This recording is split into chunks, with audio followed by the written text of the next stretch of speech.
this is Tim Jennette the Metal Meeple, and in this video we're taking a look at a small card game called Condotierre. This is the 3rd edition published by Fantasy Flight Games in 2007. The original one came out in 1995. It's for 2 to 6 players, takes about 30 to 45 minutes, and it was designed by Dominique Erhard.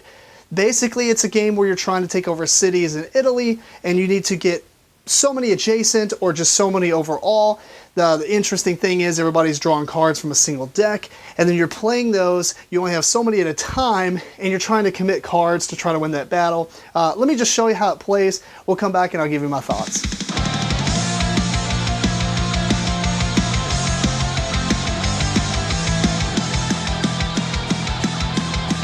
So here we have the board for Condotierre. As you can see, it's pretty small. My hand's pretty much as big as the game.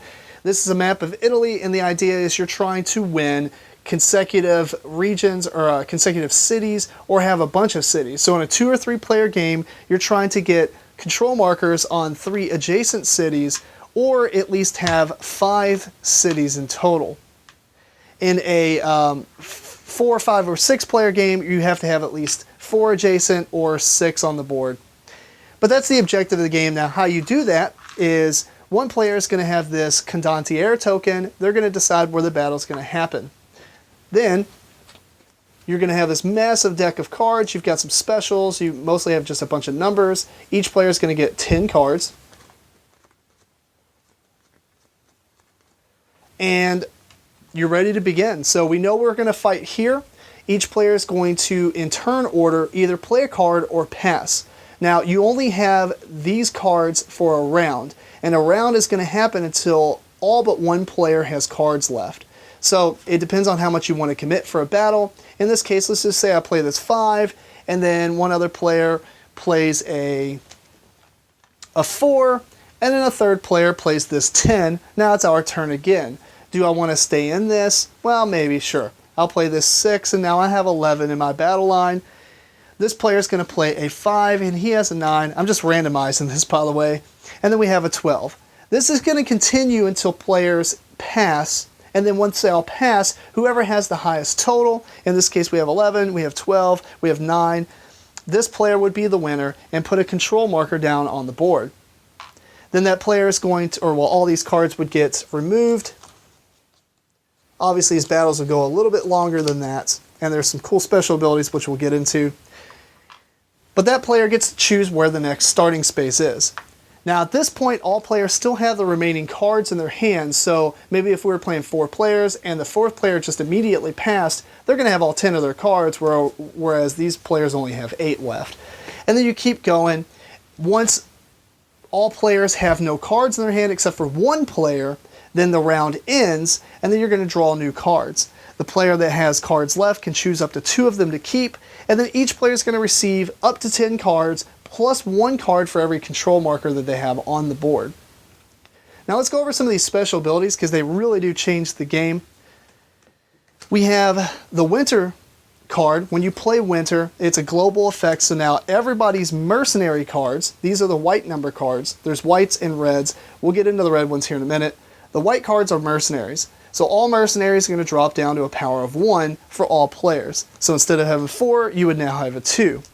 However, somebody can come back through and play the Spring card. And that's going to cover up, or will remove the Winter card, basically. It replaces it.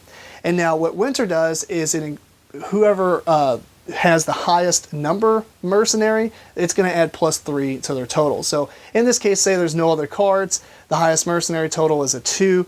I do have 2 of them, so all 2s will receive +3. So now these are 5s, now I have a total of 10.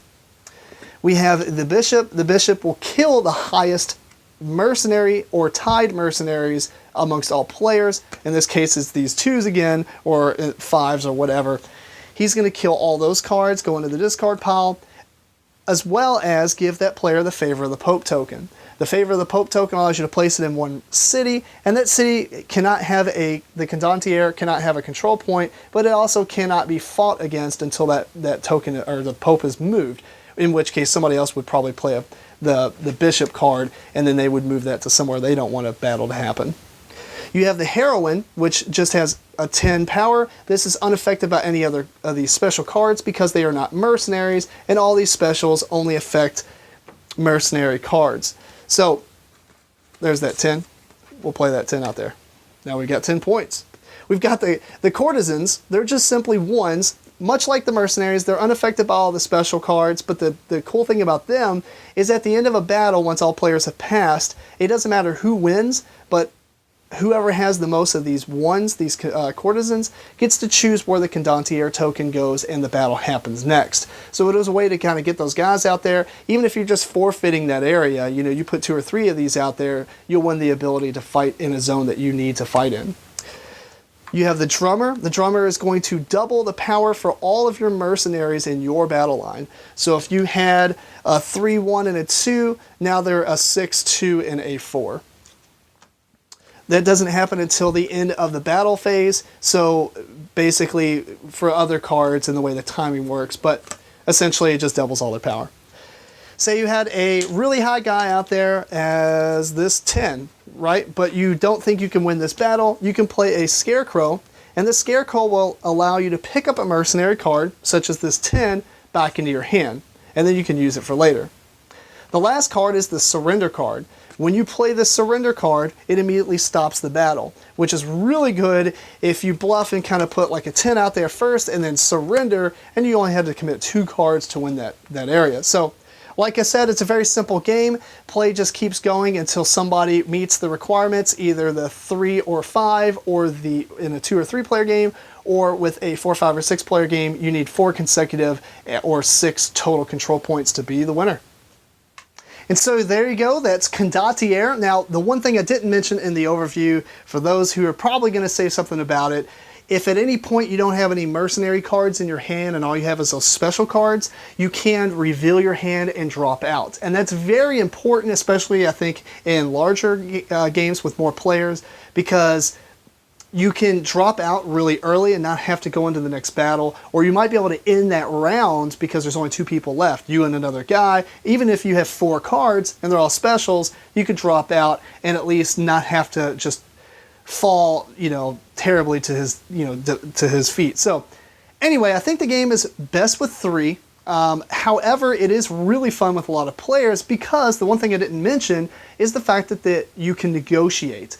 So if you're playing, say, 5 players and you're going over an area and 2 people just drop out, like say I'm going first and I play a card and the next 2 people drop out, now it's only between 3 players. Well, we can get them back. We can be like, well, they're just trying to hold off to take something they need. So you know what? I'll let you have this. But you're going to pick next. Maybe we'll go over here and let me have that one. So you can do those kind of deals. Now, obviously, you can back out of those. There's nothing that binds you to it. You can't trade cards or anything like that. Really, it's just about letting people take over territories or not committing a whole lot, or being like, you know what, you can have this, I'm going to drop out, I'm going to maybe play some Scarecrows, get my stuff back. It's a pretty cool experience to do that sort of negotiation. And obviously with 6 players or 5 players, it's a little bit longer of a game, but it's still a lot of fun. I just find that it's probably a little bit more strategic and a little bit more, you know, I guess strategic with 3 players. It's just a little bit more balanced, I guess. There's not a lot of downtime, because if you got 6 players and you run out of cards on that first battle, there could be 3 or 4 other battles past that and all the other 5 players are playing it, so you might just be sitting there for a while. It's a very fun, it's a very light, and it's a very fast game. You can pretty much teach this to anyone. There's not a lot of complexities going on, maybe so much with the timing of the cards, and is my guy really double strength right now? Well, no, he's only double strength at the end of the round, blah, blah, blah, blah, blah.